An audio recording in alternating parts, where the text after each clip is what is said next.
Hey everyone, Judicial Watch President Tom Fitton here with our weekly update on social media. Thanks for joining us again. My first update of the new year. Glad to be back here with you. A lot going on. Big victory again against Fani Willis by Judicial Watch, holding her accountable. More lawfare against President Trump. I'll provide you the latest on that. Updates on January 6th. We've got obviously the fire crisis out in California. And plus, we have some unfortunate news out of Minnesota, where the Supreme Court there has essentially endorsed woke racist discrimination. I'll talk about that. But first up, I'm glad to be with you. I hope you had a wonderful holiday, wonderful Christmas, a wonderful New Year. I've been sick for 2 weeks or so, so this is my first chance to report back to you on the events of the last few weeks, and some of which have been quite exciting here at Judicial Watch. First up is the January 6th certification of President Trump's election. An historic day. As I've noted previously, Trump's election in many ways is a vindication for the rule of law and a stand against the lawfare and the abuses of power by the Biden administration, the Biden-Harris administration, or some might say the Biden-Harris-Obama-Clinton administration, targeting Trump and other innocent Americans. And I was able to attend in person on behalf of Judicial Watch the election certification on Capitol Hill. I went up to Capitol Hill. I was a guest of the Speaker, and we were invited because of our work on election integrity. And so I can't think of better election integrity watchdogging than to go and watch the actual certification. And here's a video of it briefly.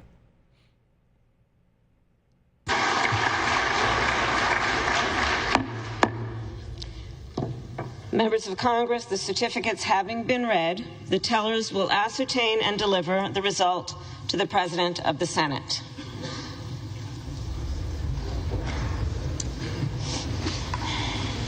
The undersigned, Deb Fisher and Amy Klobuchar, tellers on the part of the Senate, and Brian Steele and Joseph Morelli, tellers on the part of the House of Representatives, report the following as the result of the ascertainment and counting of the electoral vote for President and Vice President of the United States for the term beginning on the 20th day of January, 2025. The state of the vote for the President of the United States, as delivered to the President of the Senate, is as follows. The whole number of the electors appointed to vote for President of the United States is 538. Within that whole number, the majority is 270. The votes for President of the United States are as follows. Donald J. Trump of the state of Florida has received 312 votes. Kamala D. Harris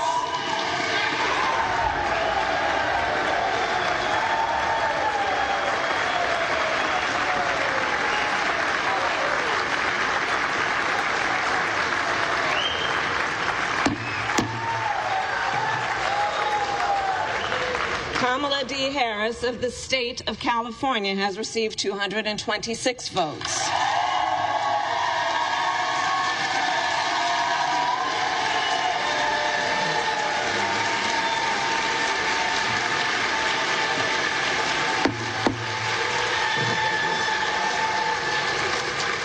The whole number of electors appointed to vote for Vice President of the United States is 538. Within that whole number, a majority is 270. The votes for Vice President of the United States are as follows. J.D. Vance of the state of Ohio has received 312 votes.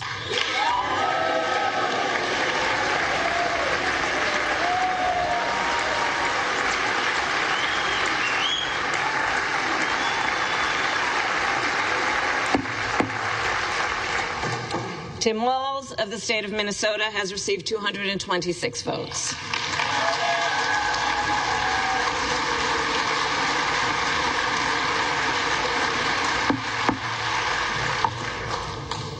This announcement of the state of the vote by the President of the Senate shall be deemed a sufficient So there you have it, declaration. prehistoric occasion on Capitol Hill. There were no challenges to the electors. This is the first time in some time Democrats haven't challenged a Republican presidential election. They, despite what you hear in the news from the propaganda media, Democrats almost always challenge Republican victories through the federal law and under the Constitution. They didn't do it this time around, so the whole process, I think, took about 30 minutes. And what happens is the representatives of the House and the Senate, if you didn't watch it, they read each state's electoral count, meaning, they'll say Alabama, 11 electoral votes for Donald J. Trump from Florida, 11 electoral votes for for J.D. Vance from Ohio, and then if it's, and of course all the Republicans get up and applaud, and then when the states that go for Kamala Harris get read, all the Democrats get up and applaud, and you can see at the end everyone applauded at the conclusion of the process. Now, I wanted to attend the January 6th proceedings, certification proceedings, last time around. In 2021, and I guess it's probably good that I didn't. It certainly would have been an interesting event. But the public galleries in which I was sitting this year were not open because Nancy Pelosi had shut down public access because of COVID mania. So because this was, by the way, was 2021. COVID had long passed in terms of being a public health threat, to the extent it even was a public health threat in a way that would have required cutting off access to our nation's capital. So I wasn't able to, even though I was planning to and would have, attend the January 2021 January 6th certification. But the January 6th certification this year was another reason, and I think it was important that we played this section of the proceedings because the media doesn't like to admit that Trump won or provide the kind of historic nature of a record of his historic victory. But obviously January 6th now is, for the left, the equivalent of Pearl Harbor. And they purposely mislead and lie about what happened on January 6th in order to advance their goal, which is to prevent anyone from challenging elections that they win in suspicious ways or circumstances. Now, in this year, it was Trump's victory was too pronounced in order for them to be able to, quote, steal the election. But that's not always going to be the case. And like, for instance, since 2020 and 2021, January 6th, the establishment here in town got around and passed the law making it more difficult for Congress to challenge voter fraud and voter election fraud. So meaning if there are if there are challenges to electors in Congress, it used to be you only needed one person to make the challenge. Now the numbers are significantly higher. I think it's at least 20% of the House has to sign on, and I think half the Senate. So that's, to me, an unconstitutional hurdle to challenging elections. So that all being said, though, congratulations to President Trump. In a week or two, a little bit over a week, he'll be inaugurated, God willing. And the next Trump administration will begin, and there's a lot of work to be done. But I don't want to let January 6th pass by without the mention of Judicial Watch's client, Ashli Babbitt's family. We represent her estate in a $30 million wrongful death action. And it was good to see, here's the shooting death of Ashli Babbitt. Now, the media and politicians in the Democratic Party took January 6th as an opportunity to lie about what happened on January 6th, suggesting police officers were killed as a result of January 6th. Well, that simply isn't the case. The one officer who died most closely to January 6th died of natural causes the day after the incident, and other officers committed suicide, and those deaths are being attributed to January 6th in a way that I don't think is appropriate, nor does the evidence warrant it. The only official homicide victim on January 6th is Ashli Babbitt. Now, I know there were other deaths that day of protesters. Miss Boylan, I know people are concerned about the way she died and the circumstances, but her death was not listed as a homicide. It's not to say it shouldn't be in retrospect, but the only official homicide victim is Ashli Babbitt, the 14-year veteran of the Air Force, who was needlessly gunned down, shot, and killed by Lieutenant Byrd, who subsequently was elevated to captain, given all sorts of cash and other special favors and benefits and protections, and wasn't seriously investigated. Here's the shooting death of Ashli Babbitt, and I'll warn you, it's upsetting and outrageous.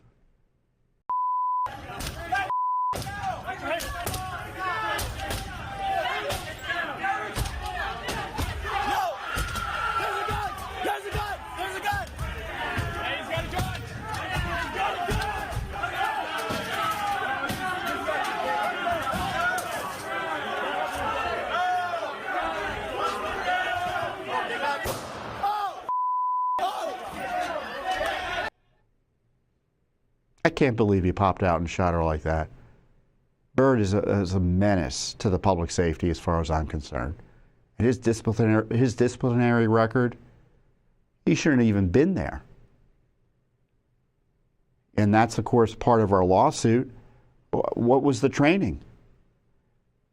Now, the lawsuit's been set for trial in 2026. There's a hearing scheduled at the end of the month.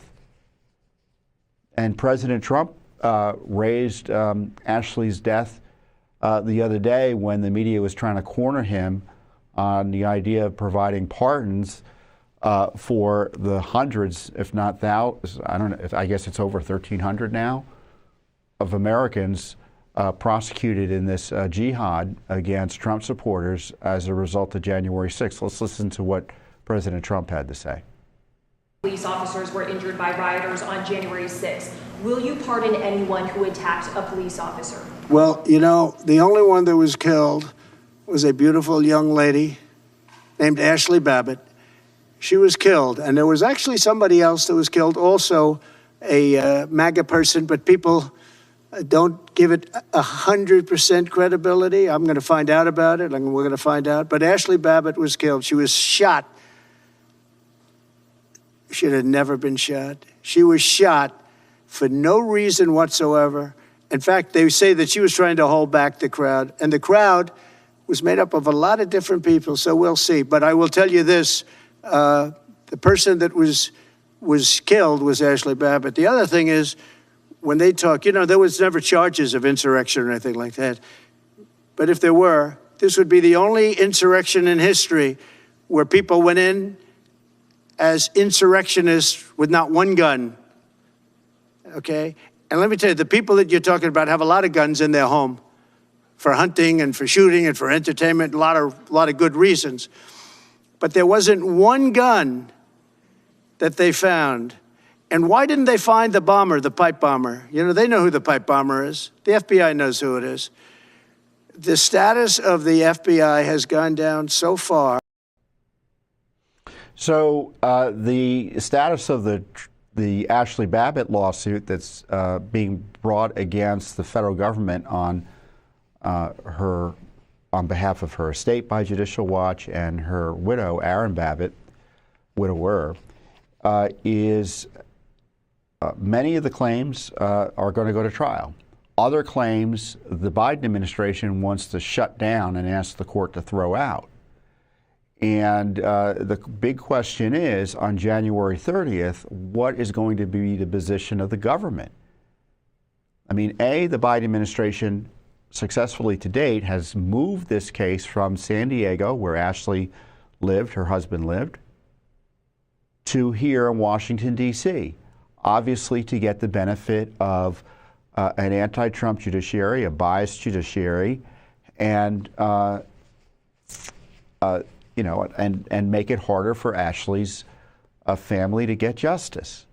And on top of that, they're trying to decimate the case and avoid the issue of how did Byrd, how was he allowed to be there, and what was behind the training and such that allowed the needless shooting death of this American citizen.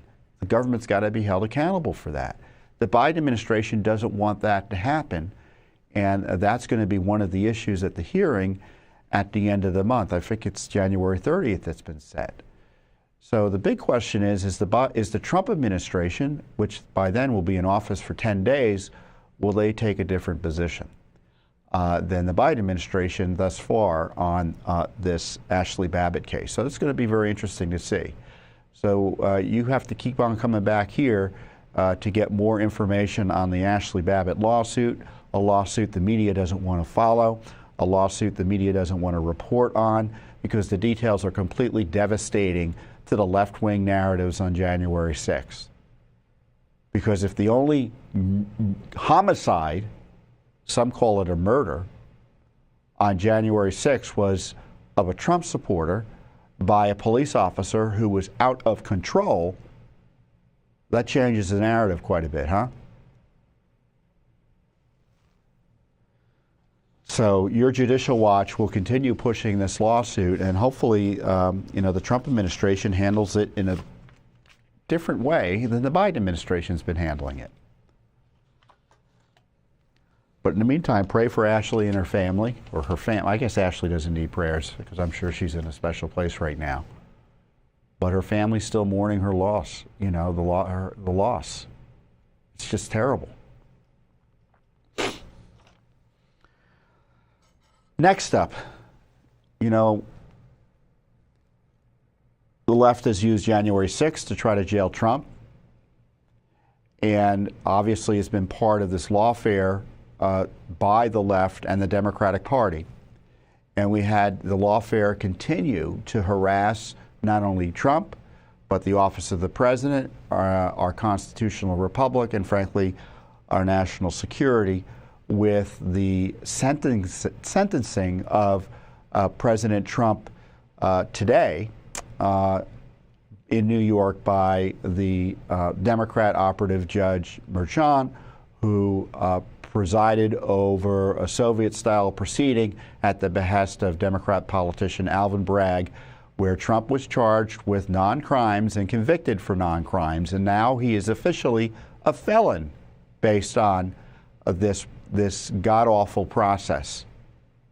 And the Supreme Court had an opportunity earlier this week to intervene to stop this abusive sentencing of Trump, which took place just 10 days before his inauguration.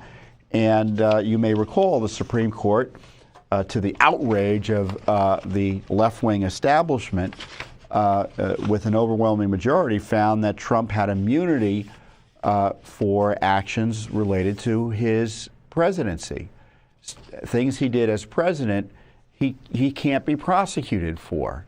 And if you want to explore that issue as a prosecutor, you have many hurdles and processes you need to jump through, the least of which is not impeding the presidency of the United States and not harassing a president and forcing him to go through the very process he was forced to go through up in New York. And rather than enforce the decision, two of the justices on the Supreme Court, Justice Roberts, the Chief Justice, and Justice Amy Coney Barrett, joined the lefties on the court to allow the sentencing to go forward.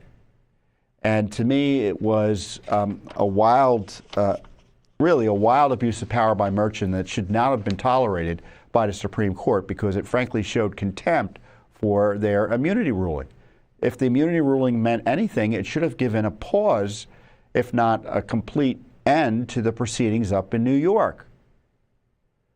But I do think that political pressure and the criticism of the last decision, I think, scared off the chief and Justice Amy Coney Barrett from intervening to stop this from happening. I don't understand the decision. It was only a paragraph long. This is what they wrote. The application for stay presented to Justice Sotomayor and by her referred to the court is denied. So they asked Justice Sotomayor, who has jurisdiction in New York for the Supreme Court on these emergency type cases, is denied for, inter alia, the following reasons. First, the alleged evidentiary violations at President-elect Trump's state court trial can be addressed in the ordinary course of appeal. So the evidentiary violations were using evidence that was obtained from his time as president and basically got into his presidency in a way that was prohibited by the Supreme Court. But he was supposed to be protected from having to go through that process under their decision. I don't understand this. They got a free pass to use it, and no one's going to put a stop to the process that they said needed to take into account these issues before anything was allowed to proceed against any former president? Not to mention the fact he is minutes away, practically speaking, from being inaugurated. And it gets worse. Second, the burden that sentencing will impose on the president-elect's responsibilities is relatively insubstantial in light of the trial court's stated intent to impose a sentence of unconditional discharge after a brief virtual hearing. Oh, so you get to violate the president's rights and Trump's civil rights and his rights as a constitutional officer of the United States as president if you do it virtually? You can smear him. You can abuse the process. Ruling makes no sense to me. It makes no sense to me, not because I disagree with the constitutional analysis. It's because I read what Chief Justice Roberts wrote previously on these immunity issues. Makes no sense. Justice Thomas, Justice Alito, Justice Gorsuch, and Justice Kavanaugh would have granted the application. So at least 4 of the justices would have done, in my view, the right thing. And, you know, I know many are saying that, well, now Trump can appeal this, it's over. No, no, no, no. This is just the beginning, in my view. Not only for Trump in terms of other challenges and criminal investigations by state prosecutors or others, not only during his time as president now, but after, but future presidents as well. And so the hearing took place this morning. Now remember, Trump until now, at least, has been under a gag order. It's just outrage on top of outrage in terms of the abuses targeting him. And so the sentence, as we've noted in the hearing or in discussion of the Supreme Court case, Merchant said it was going to be an unconditional, an unconditional discharge or discharged unconditionally, which means no punishment, nothing, no fine, no probation, nothing. So Trump was able to speak truth to power today in going after the court process and the abuses he suffered. Let's listen in to what he had to say. This has been a very terrible experience. I think it's been a tremendous setback for New York and the New York court system. This is a case that Alvin Bragg did not want to bring. He thought it was, from what I read and from what I hear, inappropriately handled before he got there. A gentleman from a law firm came in and acted as a district attorney, and that gentleman, from what I heard, was a criminal or almost criminal in what he did. It was very inappropriate. It was somebody involved with my political opponent. Part of the records that we're talking about, they're saying, I just noticed where he said I was falsifying business records. Well, the falsification of business records, as they say it, was calling a legal expense in the books where everybody could see them, a legal expense. In other words, that legal fees or legal expense were put down as legal expense by accountants. They weren't put down by me, they were put down by accountants. I didn't call them construction, concrete work. I didn't call them electrical work. I didn't call them any. They called a legal fee or a legal expense, and for this, I got indicted. It's incredible, actually. Now, if you look, my attorney alluded to it, the top legal scholars and legal pundits in this country, the ones that are quoted all the time on television, that are making their views felt and highly respected people, have said, everyone, virtually everyone that I know of, haven't seen any to the contrary, not one. And none of these people are not exactly friends of mine, to put it mildly. But they all said this is a case that should have never been brought. It's an injustice of justice.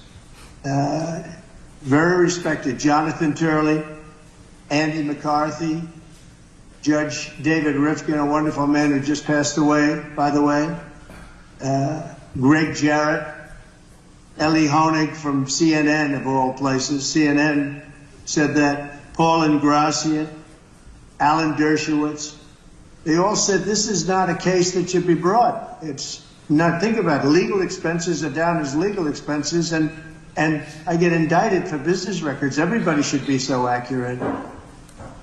It's been a political witch hunt. It was done to damage my reputation so that I'd lose the election, and obviously that didn't work. And the people of our country got to see this firsthand because they watched the case in your courtroom. They got to see this firsthand, and then they voted, and I won and got the largest number of votes by far of any Republican candidate in history, and won, as you know, all 7 swing states, won conclusively all 7 swing states, and won the popular vote by millions and millions of votes. And they've been watching your trial, so they understood it. I wasn't allowed to use the lawyer-client privilege or the reliance on counsel. I had a lawyer that made this deal, and he admitted that. And he was also a totally discredited person. We weren't allowed to use the information from the Southern District that totally discredited him. It wasn't allowed to be put in. And that was terrible, unbelievable. And this is a man who's got no standing. He's been disbarred on other matters, unrelated. And he was allowed to talk as though he were George Washington. But he's not George Washington. He shouldn't have been allowed. The Southern District did a book of approximately 28 pages where I've never seen anything like it. They excoriated him. You wouldn't let it be put into evidence. So he was able to testify as a witness, and I think it's a disgrace to the system. I was under a gag order. I'm the first president in history that was under a gag order where I couldn't talk about aspects of the case that are very important. I guess I'm still under, so probably I won't do it now. I assume I'm still under a gag order. But the fact is that I'm totally innocent. I did nothing wrong. They talked about business records, and the business records were extremely accurately counted. I had nothing to do with them. That was done by an accountant or a bookkeeper who I think gave very credible testimony and was corroborated by everybody that was asked. And with all that's happening in our country today, with a city that's burning to the ground, one of our largest, most important cities burning to the ground, with wars that are uncontrollably going on, with all of the problems of inflation and attacks on countries and all of the horrible things that are going on, I got indicted over calling a legal expense a legal expense. It was called a legal expense. I just want to say I think it's an embarrassment to New York, and New York has a lot of problems, but this is a great embarrassment. I believe that this and other cases that were brought, as you know, the DOJ is very much involved in this case. That's because that's the political opponent they're talking about. The DOJ is very involved. You have a gentleman sitting right there from the DOJ who was from the DOJ's office. He was also involved with the New York State Attorney General's case. And he went from there to here. He went around and did what he had to do. He got them to move on me. But in the meantime, I won the election in a massive landslide. And the people of this country understand what's gone on. This has been a weaponization of government. They call it lawfare. Never happened to any extent like this, but never happened in our country before. And I'd just like to explain that I was treated very, very unfairly. And I thank you very much. So I played that complete statement by President Trump to, educate you, because it was an excellent recitation of the issues and abusive process he faced, and because I know the rest of the media wouldn't let you see it. So I'm providing an educational service with Judicial Watch to you, the American people, so you understand about how much our judicial system has failed President Trump and our republic. Next up, I do want to, for the record, detail the abuse by Judge Merchan, and this is Merchan's actual sentence, non-sentence of President Trump. Mr. Trump, you appear before this court today to conclude this criminal proceeding by the imposition of sentence. Although I have taken the unusual step of informing you in advance of my inclinations, before imposing sentence, I believe it is important for you, as well as those observing these proceedings, to understand my reasoning for the sentence I am about to impose. The imposition of sentence is one of the most difficult and significant decisions that any criminal court judge is called upon to make. Our legislature sets the parameters for an authorized sentence, but it is a judge that must decide what constitutes a just conclusion to a verdict of guilty. Never before has this court been presented with such a unique and remarkable set of circumstances. Indeed, it can be viewed fairly that this has been a truly extraordinary case.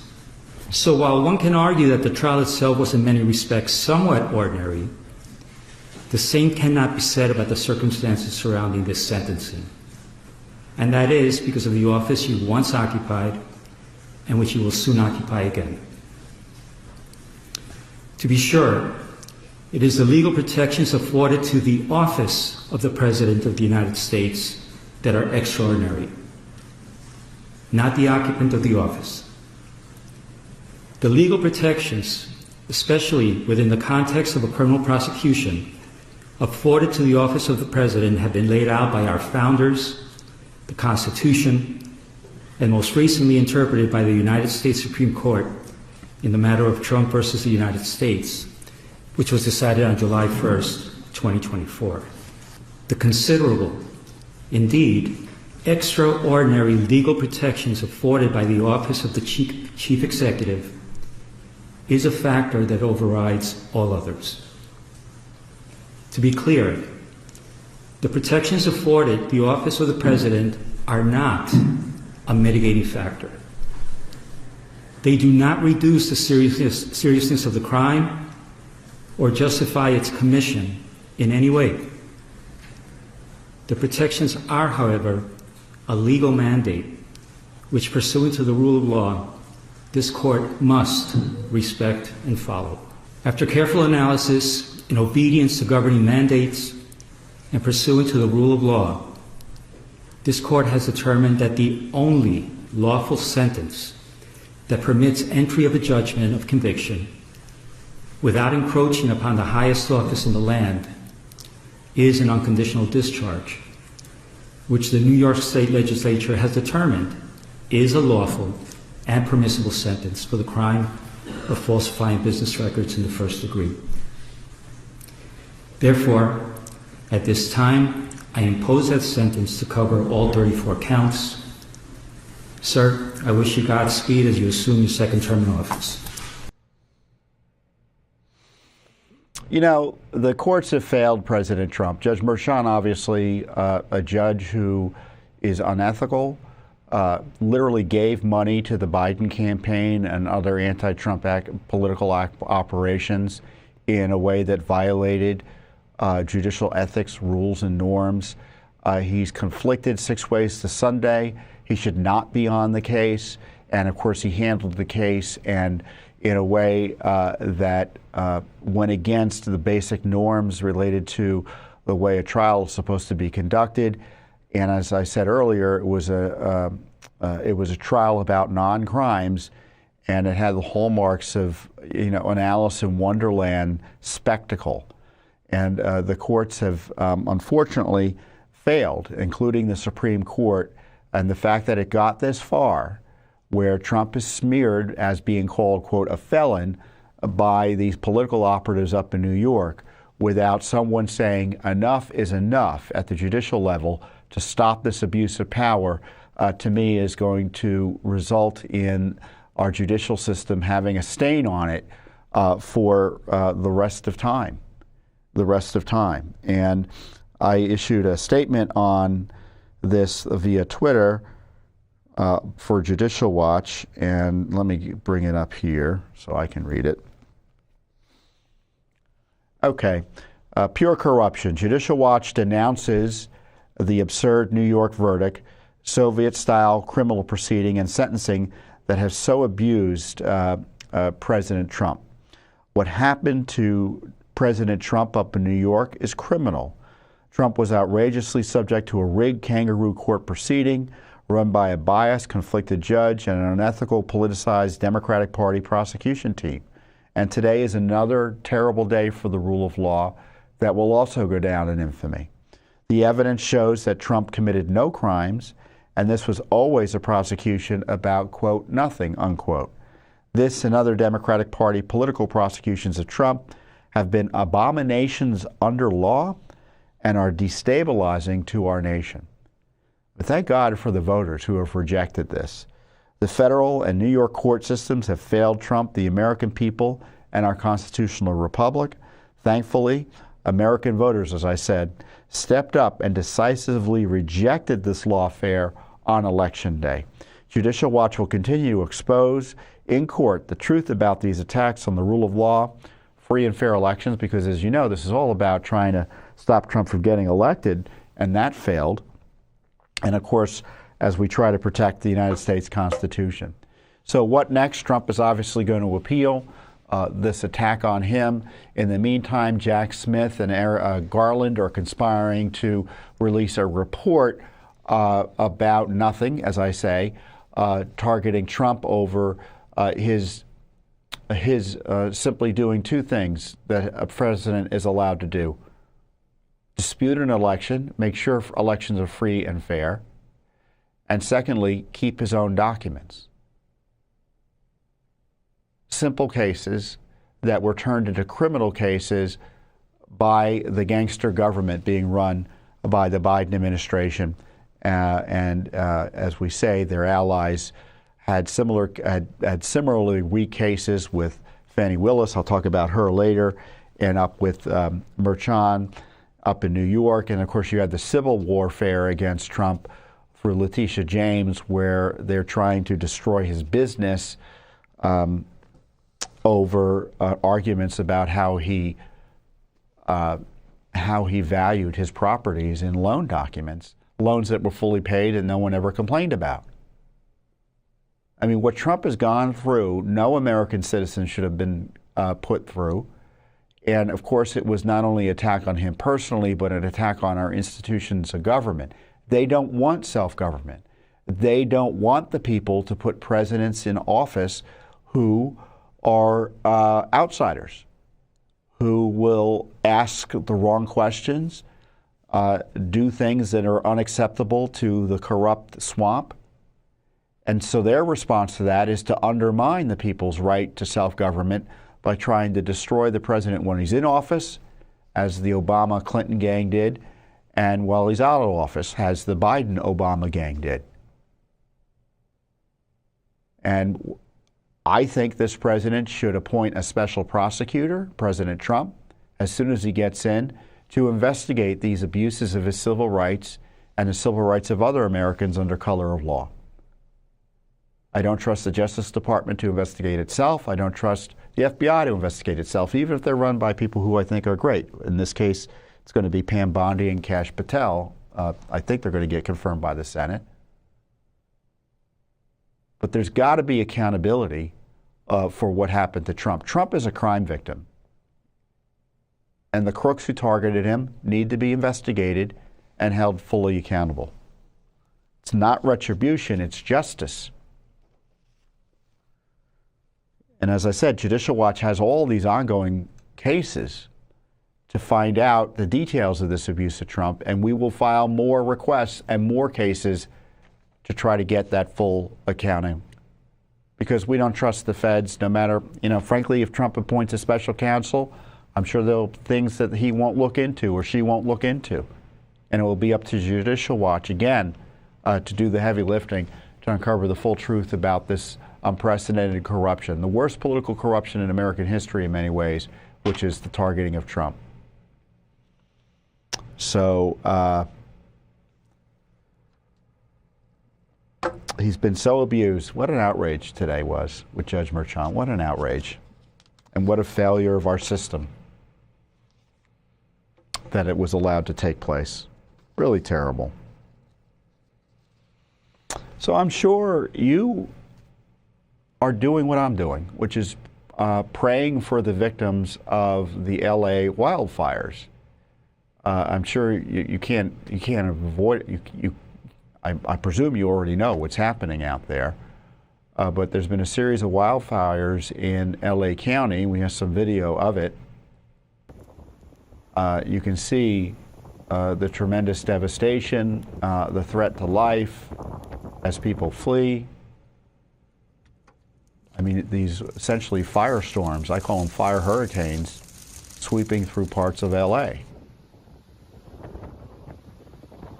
As of last I checked, which was just a few minutes ago, there are at least 10 confirmed deaths from these fires. At least 5,000 structures, including homes. Excuse me, it's 10,000, I think. 10,000 structures, including homes in the Palisades area, Palisades Heights, and up north near Pasadena and Altadena, have been destroyed. And the risk remains significantly high because of the weather there in California. Now, the big concern is, did it have to happen? Why wasn't there enough water to address these fire issues in one of the biggest cities in the country, if not the world, in terms of importance and population? Why wasn't the fire department fully staffed? Why were there budget cuts? Was DEI one of the reasons this response and fire management control was poorly managed in that area?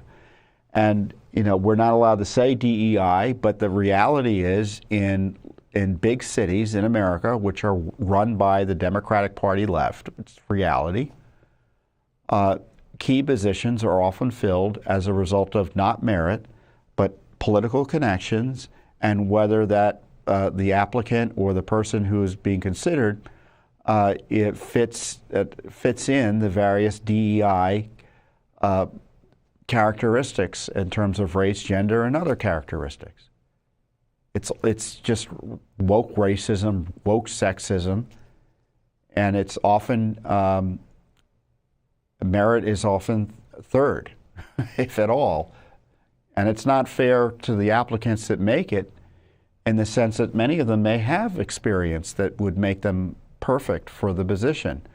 But because of the DEI culture, their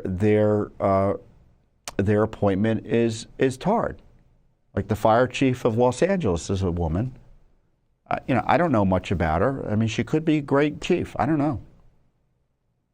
But does anyone think she wasn't picked in part because she was a woman? Of course. President Trump was raising issues about the left-wing management of wildfires, you know, the fire risk, water, et cetera, in California. And if you live in California, you know water is a big issue. And he had some tweets on the fire earlier this week. Fire spreading rapidly for 3 days, a zero containment, which was true at the time. Nobody's ever seen such failed numbers before. Gross incompetence by Gavin Newsom and Karen Bass. Newsom is a derogatory term for him, obviously. Karen Bass is the left-wing mayor of Los Angeles.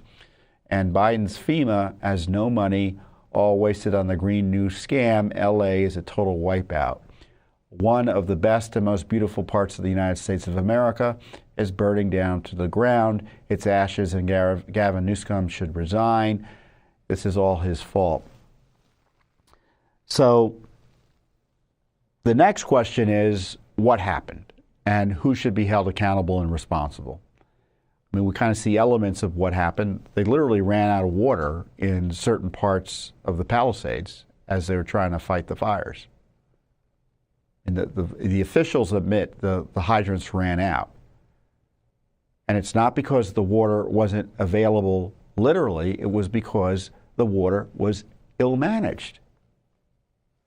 And so what will Judicial Watch do? Well, I can tell you what we've already done, which was we've begun a comprehensive open records investigation of the LA fires.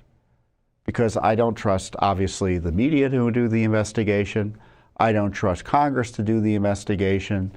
And certainly the left-wingers running LA County, the Los Angeles City, and the California state, whether it be Governor Newsom or his Newsom, excuse me, not Newsom. This is why Trump is such an effective communicator. He puts a word that into your head that was going to drive Governor Newsom crazy. And the other agencies responsible for fire management in California. And we've got people who are expert on this issue, and we are going to investigate it.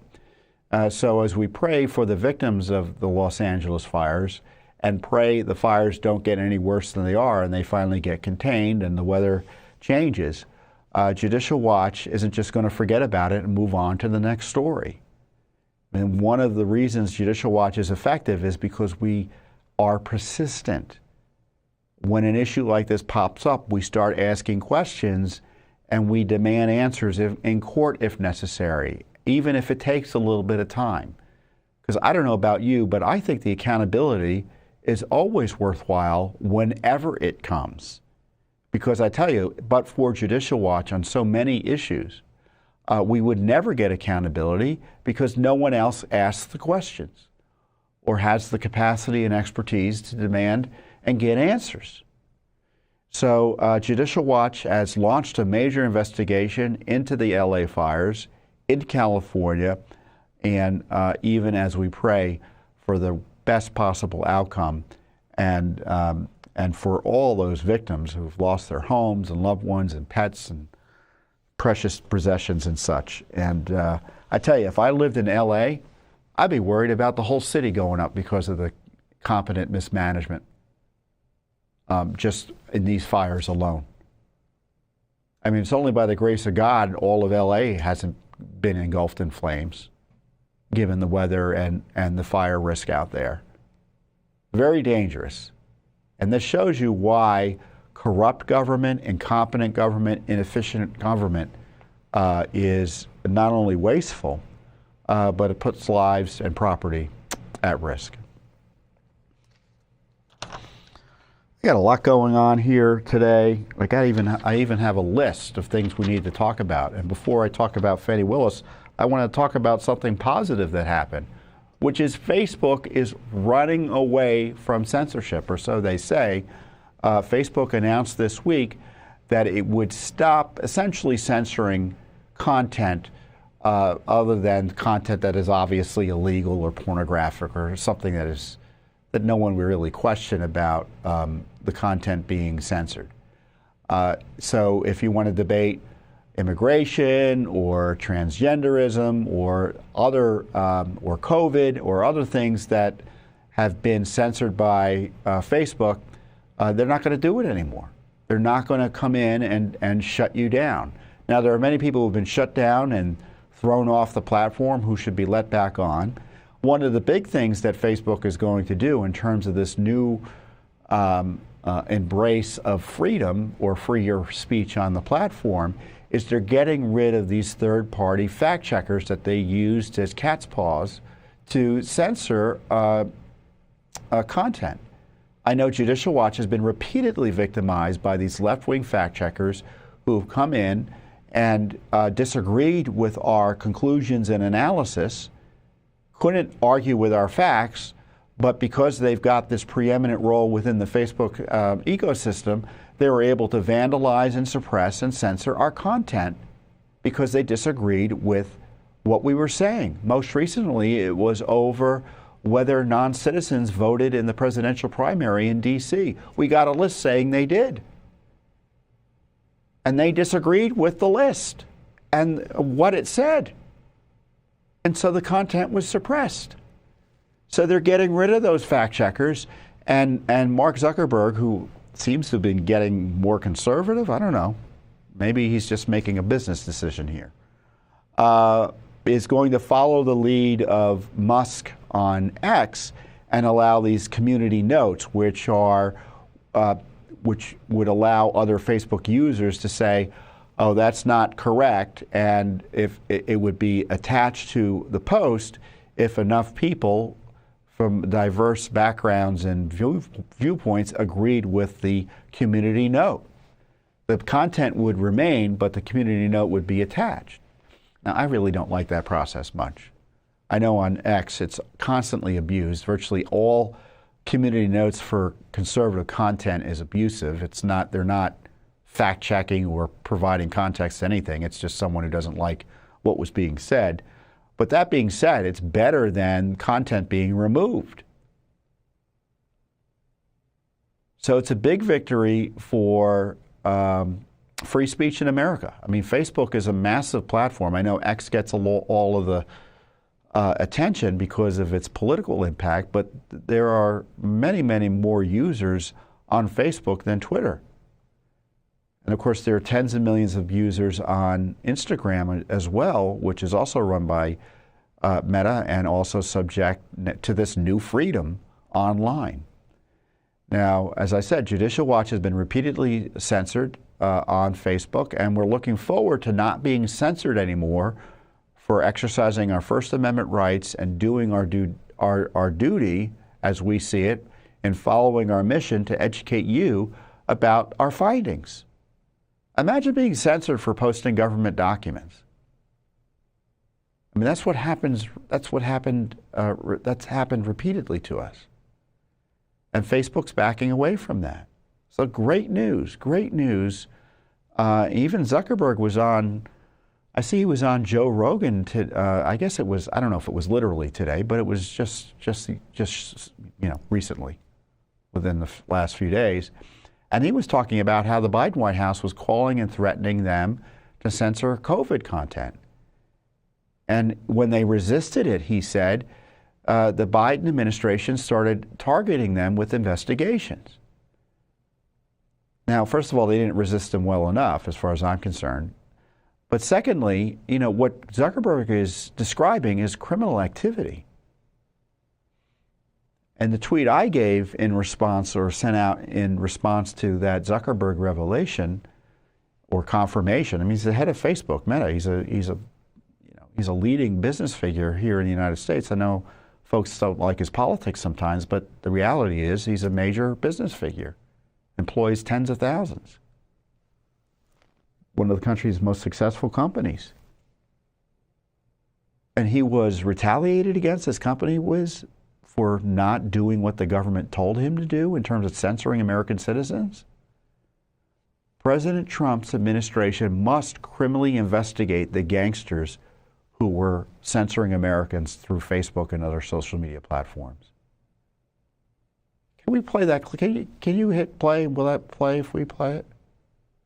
It's only a minute. These people from the Biden administration would call up our team and scream at them and curse, and it's like these documents it's all kind of out there. Oh, did you record any of those phone calls? I don't think we but I think I want to listen. I mean, there are emails. the emails are published. It's all kind of out there, and they're like, and basically it just got to this point where we were like, no, we're not gonna take down things that are true. That's ridiculous.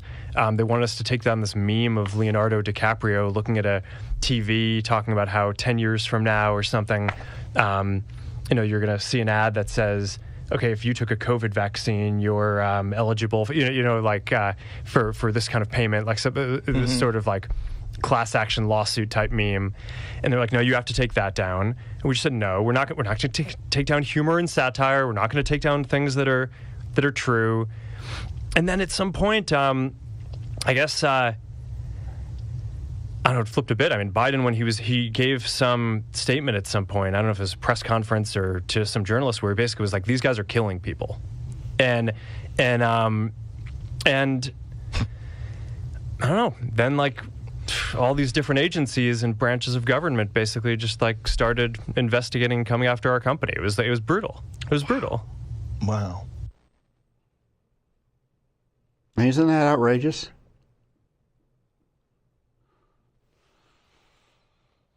At this rate, Zuckerberg's going to be joining the Trump administration, it sounds like.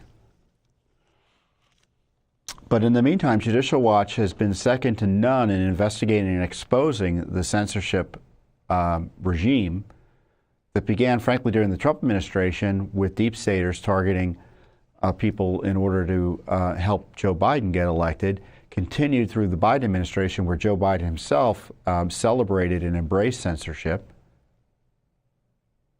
And as I said, just recently we had Facebook censoring us, so it just never stopped. So good news, and Judicial Watch will continue our litigation to oppose censorship and expose it, because we've never seen this attack on the First Amendment in terms of size and scope before in American history. Because if I'm censored, if Donald Trump is censored, if someone you're following on COVID is censored, it means, and again, you're following all these people, it means that you're censored. If you can't see our content, if you can't see President Trump's content, or think of other people who have been censored over time, then you're being censored as well, because that's material you otherwise would want to see that you're being denied access to by, as I say, the gangsters running the Biden administration or other deep staters. So there needs to be criminal investigation in addition to Judicial Watch's FOIA work. Follow our lead, America. Follow our lead, Trump administration. Follow our lead, Congress. And let's get to town and take care of this corruption that's threatening our First Amendment.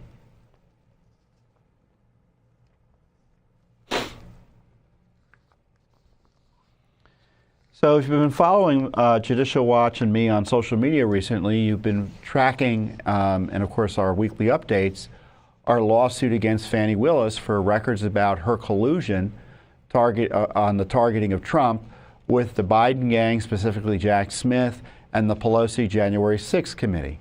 We asked her repeatedly for records. They denied having any such records. Turns out they had at least one. They kind of had to admit to it. They still refused to produce records, pretended they didn't have anything, didn't even bother to show up in court and respond to our lawsuit. She was found in default by a local court in Georgia. And as a result of that, I can announce to you that she was ordered by a court just the other day to pay within 2 weeks, her office, nearly $22,000 to Judicial Watch. And here's our press release. Court awards Judicial Watch $21,578 in fees and costs in open records lawsuit against Fani Willis. And this is the ruling, order granting attorneys' fees and costs. I'm going to read a good part of it to you because, again, Fani Willis is one of the top abusers of President Trump and many other innocent Americans down there in Fulton County. Has she and her colleagues there, as I say, in league with, because it's been confirmed, by the way, she does have documents showing collusion with Nancy Pelosi's January 6th committee to get Trump and who knows who else. It's been confirmed as a result of our lawsuit. So she's one of the top abusers of the First Amendment in that regard, because it's a retaliation for exercising your First Amendment and other civil rights.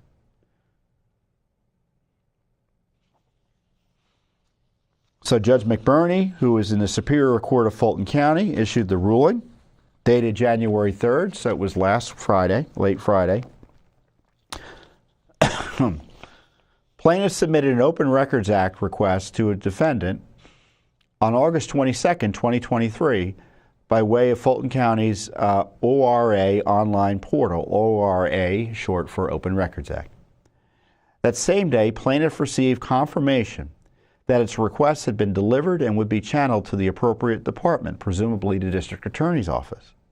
The following day, the county's open records custodian sent plaintiff, Judicial Watch, an email confirming that the district attorney's office had received the inquiry and asking Judicial Watch to simplify its request. Literally 5 minutes later, before any simplification had occurred, so we didn't have a chance to respond, the plaintiff received a second email from the records custodian After carefully reviewing your request, we do not have the responsive records. The response was perplexing and eventually suspicious to Plaintiff Judicial Watch, given that Judicial Watch subsequently uncovered through its own effort at least one document that should have been in the District Attorney's Office possession that was patently responsive to the request. And this was a letter signed by Fani Willis herself to Benny Thompson, the then chairman of the January 6th Rump Committee. The discovery prompted the current litigation filed in March of 2024, seeking an order directing defendant to comply with the Open Records Act and provide all responsive records. During the pendency of the litigation, defendant three more times, denied the existence of any responsive records, once in a request for admission and twice via answers to interrogatories. So that was under oath. Every time we have searched and there is nothing. That wasn't true.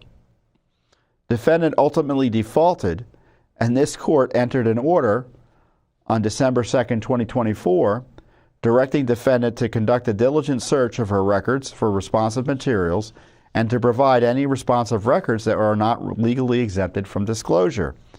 If defendant, excuse me, my cough is coming back. If defendant elected to withhold all or part of any responsive records, she was further directed to comply with the OCGA Section 50-1871D by identifying the bases for the withholding. Defendant's compliance with the court's order consisted of an undated, unsigned, 2-page memo to plaintiff from defendant's, quote, Open Records Department. Really not sufficient. Not sufficient at all. In this memo, defendant announced that there were still no records responsive to one set of plaintiff's requests, communications with former special counsel Jack Smith. We don't believe it. But there were, in fact, records responsive to plaintiff's second set of requests, communications with the United States House January 6th Committee. But those were exempt from disclosure. Defendant, despite these reservations, did gamely attach to her memo a copy of the letter she wrote to the chairman of the House Committee that, one, does not appear to be covered by any of the exemptions identified in the memo, and two, had already been identified by Plaintiff Judicial Watch as a responsive record that was wrongly withheld. So that's the letter we were talking about earlier that Fani Willis had signed to the head of the January 6th Committee, Benny Thompson. Somehow something had changed. Despite having previously informed plaintiff 4 separate times, and the court emphasizes 4, by the way, that her team had carefully searched but found no responsive records, now there suddenly were, but they were not subject to disclosure under the Open Records Act. Plaintiff's deposition of defendant's record custodian shed some light on the mystery. So our lawyers recently deposed an official in Fani Willis's office about the search for records and the response to our request. He admitted there was no search for records back in August of 2023. So they told us they had nothing without looking, or that's what he testified to. Just a no go away, quote. He further clarified that when plaintiff did not go away but instead sued, there still was no organized, comprehensive examination of the district attorney's office, office's records. That would await the court's December 2nd, 2024 ruling. That's the one in which she was found to default, and Fani Willis was ordered again to search for the records and give any that were releasable to Judicial Watch. The Open Records Act is not hortatory. It is mandatory. Non-compliance has consequences. One of them can be liability for the requesting party's attorney's fees and costs of litigation. To recover its relevant and reasonable fees and costs under the Open Records Act, plaintiff must do 2 things. First, it must show that the defendant violated the Open Records Act. Second, plaintiff must also demonstrate that the defendant lacked substantial justification for the violations. Here, plaintiff, Judicial Watch, has done both. Most basically, by operation of law, defendants acknowledge violating the Open Records Act when she defaulted. But actual evidence proves the same. Per her record custodian's own admission, the district attorney's office flatly ignored plaintiff's original Open Records Act request, conducting no search and simply and falsely informing the county's open records custodian that no responsive records existed. We now know that it is simply incorrect. Once pressed by a court order, defendant managed to identify responsive records, but has categorized them as exempt. Even if the records prove to be just that, exempt from disclosure for sound public policy reasons, this late revelation is a patent violation of the Open Records Act. And for none of this is there any justification, substantial or otherwise. No one searched until prodded by civil litigation. Judicial Watch. Given this, the court finds that relevant and reasonable attorney's fees and costs of litigation are properly awardable to plaintiff pursuant to the law. The evidence from the court's December 24th hearing, there was a hearing that we showed part of to you a few weeks ago, just shortly before Christmas, where we had a hearing on our attorney's fees and costs. The hearing on attorney's fees showed that the plaintiff's counsel's billing rate is reasonable and that the items for which he billed, for the most part, relevant to the defendant's Open Records Act violation.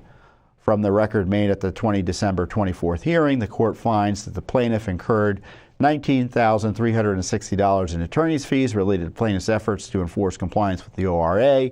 Related litigation expenses are $2,218.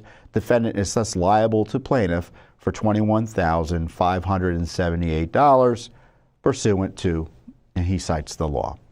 That amount shall be paid within 2 weeks of the entry of this order, so ordered this 3rd day of January 2025, Judge Robert C.I. McBurney, Superior Court of Fulton County, Atlanta Judicial District. So this order lays out corruption by Fani Willis, secrets and lies to hide records about her collusion with the Pelosi January 6th committee, records which she continues to hide to this day. So she has to give us this money within 2 weeks, and obviously, we don't gladly take the taxpayer money at issue here. I think there should be an investigation of what went on in this records case as part of the investigation of her illicit, in my view, targeting of Trump that I've been talking about in terms of that should be subject to federal and state criminal investigation potentially for the violations of civil rights under color of law. And then, of course, we still, despite getting this $22,000 nearly from the court or through this court order, we still want the documents they're withholding. And we've asked the court for a special master, which would be a special court, someone with authority under the court to monitor and basically manage the search for records. We've asked the court to look at the documents that have been withheld as well to see if the withholdings they're citing or the exemptions they're citing as justification for withholding the records are sufficient and warranted, and whether we should get the records or not. I mean, our goal in the end, this isn't about the money, this is about getting the records.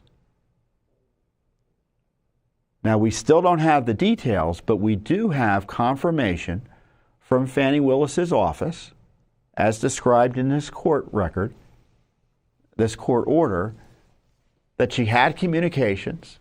She was, quote, colluding, as I call it, unquote, with the Pelosi January 6th committee in her Get Trump efforts. Remember, she tried to, now the case against Trump is dead, practically speaking, down there, but the case against others continues. She's been removed from the case for other misconduct related to the hiring of her boyfriend to pursue Trump.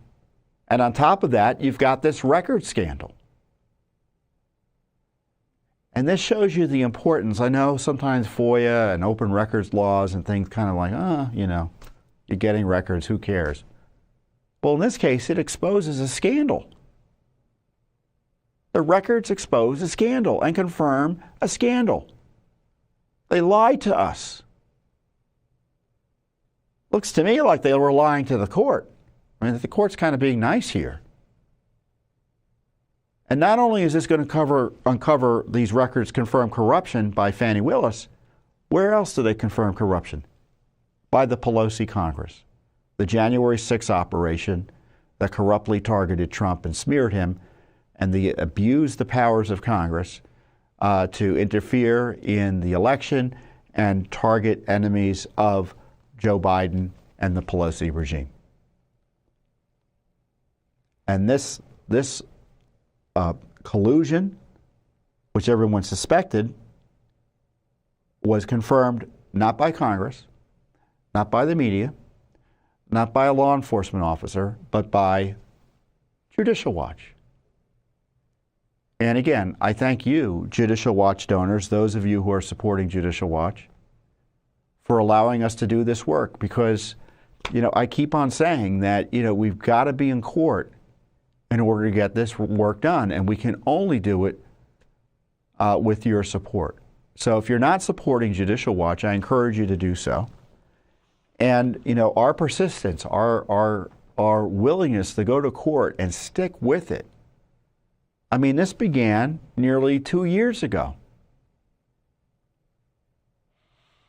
And we're still fighting for the records. I mean, we just got an acknowledgement the records existed. It was like pulling teeth, obviously.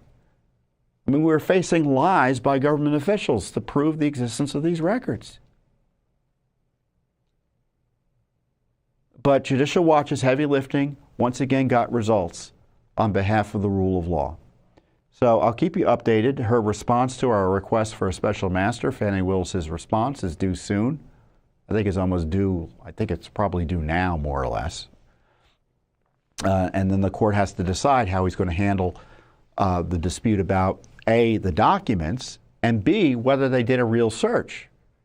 Because it looks like they didn't search cell phones or text messages or anything. So this case, we're not at the end of this case. I'd say we're to the early part, middle of the case. And so we need your continued support. And if you don't support us financially, you can pray for wisdom and discernment for those involved. And also, you can share the information I'm sharing with you now to your friends on social media and elsewhere and educate them about the importance of uncovering the abuse of Trump that took place in Fulton County, Georgia, in a way designed to upend, as I've noted, our constitutional republic.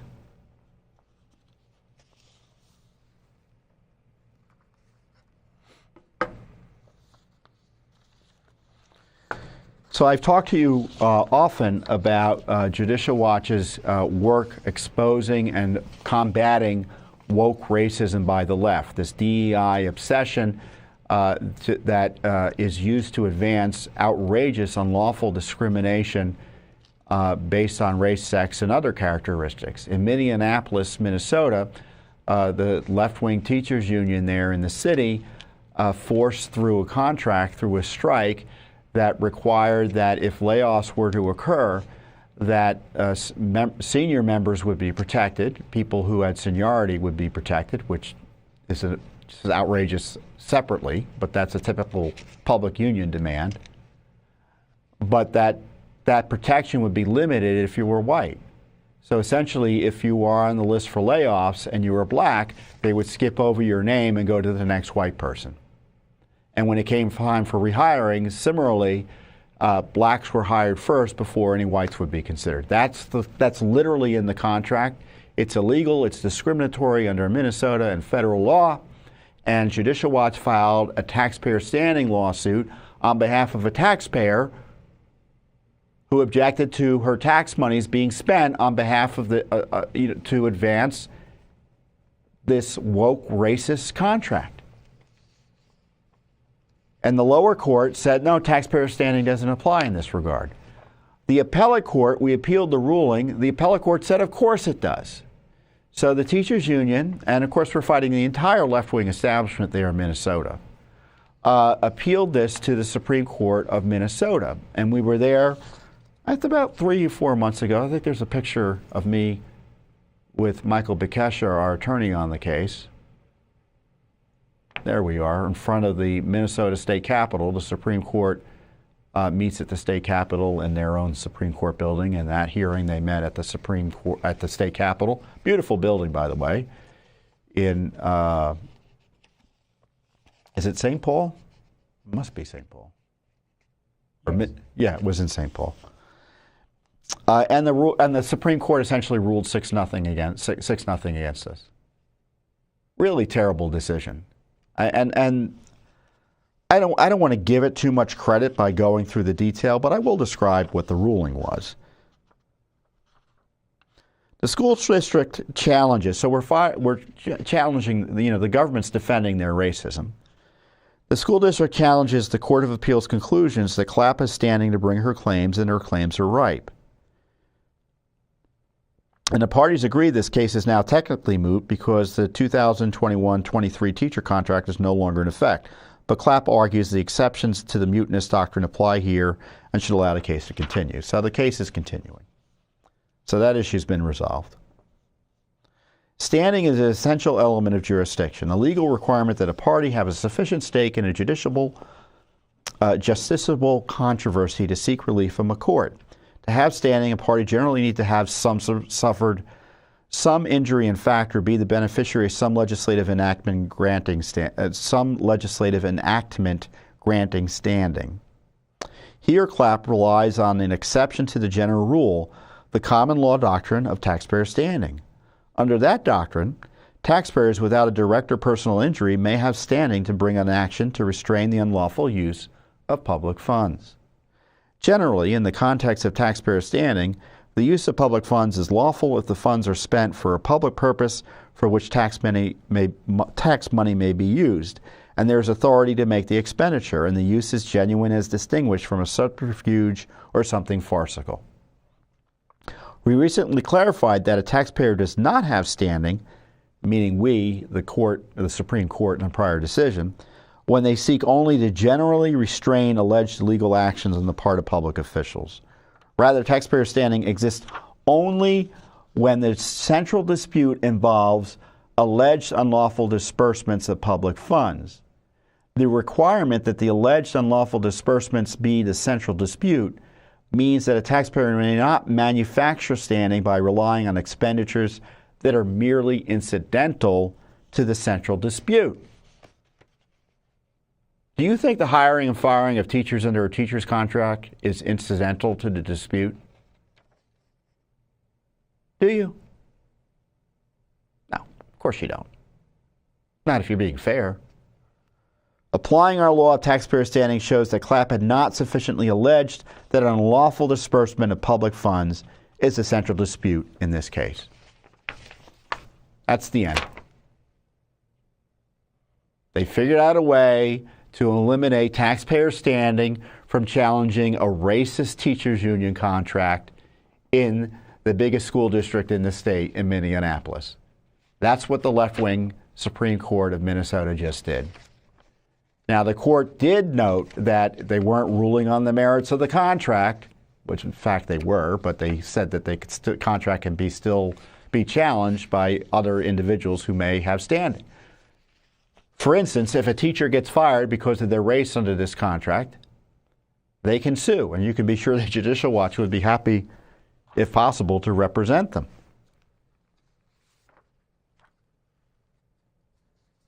And this is the statement the Judicial Watch made, or I made for Judicial Watch. The Minnesota Supreme Court's decision to reverse the Court of Appeals ruling is beyond the pale. Minneapolis's public schools is unabashedly discriminating against teachers based on their race. And the school district is using tax dollars to do so. The Minnesota Supreme Court's disgraceful decision not only threatens teachers' jobs, but also prevents Minnesota taxpayers present and future from holding their government to account. The woke, racially discriminatory contract cannot stand, Judicial Watch will ask the Trump administration to investigate this blatant civil rights violation and take all necessary steps to ensure teachers do not lose their jobs because of their race. So let's hope the Trump administration follows Judicial Watch's lead and investigates this teachers union's contract that requires race discrimination in order to be implemented. Right now, they're tracking teachers based on race, like they might do in South Africa, so they know who to fire based on race if layoffs have to take place. Outrageous. And certainly, we're not going to give up challenging it. We're going to think of other ways to challenge it more directly. Obviously, taxpayer standing has been walled off by the lefties in Minnesota. Taxpayer standing is kind of a liberal analysis of standing, right? Just think about it. It provides standing to many more people, and the left used to love it. But when Judicial Watch uses it, the left wants to destroy it and restrict it. It's like FOIA. The left loves FOIA only when they're using it. But the good news is, we still have this case over reparations in Evanston, Illinois, where they're providing reparations, $25,000 payments to people based on their race. Blacks only can apply, who are residents or have ancestors who are residents. And the other good news is that DEI is on the way out, at least kind of the most brazen form of it. I was talking about Facebook running away from censorship. Facebook just announced they're ending DEI. Other major corporations have ended DEI as well. McDonald's, Walmart, you name it. And of course, the Trump administration is committed to ending DEI, which encourages woke racism and discrimination, hostility to individuals based on race, and segregation. So DEI is on Judicial Watch's radar screen. We're challenging it directly. We've succeeded repeatedly in courts. We just lost in Minnesota, but we had 2 huge victories in California where they had race, gender, and other quotas that were knocked out thanks to Judicial Watch litigation, 2 separate lawsuits. Our reparations case in Illinois has put a freeze on all reparations projects across the land as they wait to see how this case turns out that Judicial Watch is pursuing. And of course, we've exposed the DEI and woke racism in schools throughout America and in our nation's military academies that train our rising leadership. And hopefully Pete Hegseth, who has promised to root out and stop this destruction of our military and this effort to alienate our military from the America that these fine men and women are wanting to protect, Hegseth is opposed to all of that as well. So we obviously will encourage the Trump administration when they're doing the right thing, but we're always going to keep on keeping on with our own litigation and investigations and such, because we know things are hard to change in Washington. And of course, there are other issues and challenges at the states that need focus and attention as well. So with that, I encourage you to keep on supporting Judicial Watch, because no one is doing the type of work Judicial Watch is doing in such a broad way across the nation, whether it be investigating the fires in California, to investigating the immigration crisis, and confronting that, election integrity, taking on the racialism by the left in dramatic ways in court, exposing Fani Willis's corruption and the lawfare. There's no one doing what Judicial Watch is doing. And so I encourage you to support our work, and a great way to support us is to get my new book, Rights and Freedoms in Peril, which explains the so much of what I talked about just today in terms of the woke racism and such. Rights and Freedoms in Peril, investigative report on the left's attack on America. If you want to know what the Trump administration should be doing in the next year to 4 years, you want to get my book, Rights and Freedoms in Peril. And with that, I will, God willing, be here next week. Hopefully I'm over my illness completely and can come back and be with you next week as well. But a lot going on here in Washington, D.C., And I tell you, I say this maybe as president of Judicial Watch, but I also say it as an American citizen. I'm glad Judicial Watch is on the job. I'll see you. Thanks for watching. Don't forget to hit that subscribe button and like our video down below.